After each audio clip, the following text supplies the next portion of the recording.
बहुत समय पहले की बात है।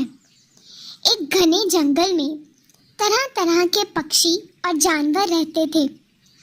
उन सभी पक्षियों का राजा एक हंस था, लेकिन वह हंस अपने राजपाट की जगह ईश्वर की भक्ति में ही समय बिताता था।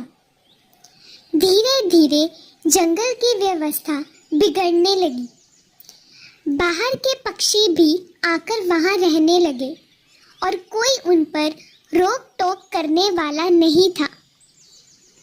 यह देख सारे पक्षी परेशान हो गए।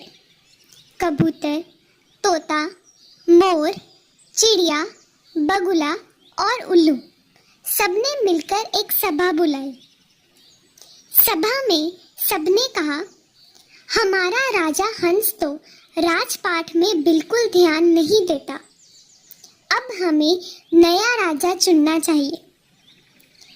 कई दिनों तक विचार विमर्श हुआ और अंत में सबने तय किया कि उल्लू को राजा बनाया जाए। राज्याभिषेक की तैयारी होने लगी। पवित्र नदियों से जल लाया गया। मंत्र उच्चार शुरू होने वाले थे, तभी अचानक एक कौवा वहां आ पहुंचा। कौवे ने सब कुछ देखा और हंसते हुए बोला, अरे, इतने सुंदर और विद्वान पक्षियों के होते हुए तुम इस टेढ़ी नाक वाले उल्लू को राजा बना रहे हो। उल्लू तो दिन में देख भी नहीं सकता। उसका स्वभाव भी कटु और क्रोधित रहने वाला है। राजा ऐसा होना चाहिए जो सबका भला सोचे। कौवा आगे बोला, और सबसे बड़ी बात, अभी तुम्हारा पुराना राजा जिंदा है। जब तक एक राजा है, दूसरा राजा बनना शास्त्रों के विरुद्ध है। जैसे दो सूरज नहीं हो सकते, वैसे ही दो राजा भी नहीं हो सकते। सभी पक्षियों को कौवे की बात सही लगी। उन्होंने तुरंत उल्लू का राज्याभिषेक रोक दिया। यह देखकर उल्लू बहुत गुस्से में आ गया। उसने कौवे को घूरते हुए कहा, दुष्ट कौवे, तेरे कारण मैं आज राजा नहीं बन पाया।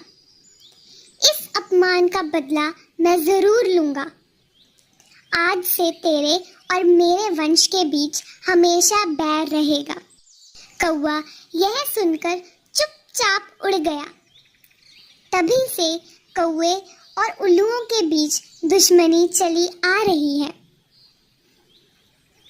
इस कहानी से हमें यह शिक्षा मिलती है कि हमें कभी भी बिना कारण किसी के काम में हस्तक्षेप नहीं करना चाहिए। कभी कभी सच्ची बात भी सही समय और जगह पर ही करनी चाहिए। अगर आपको यह कहानी पसंद आई हो तो वीडियो को लाइक, शेयर और हमारे चैनल को सब्सक्राइब ज़रूर करें। धन्यवाद।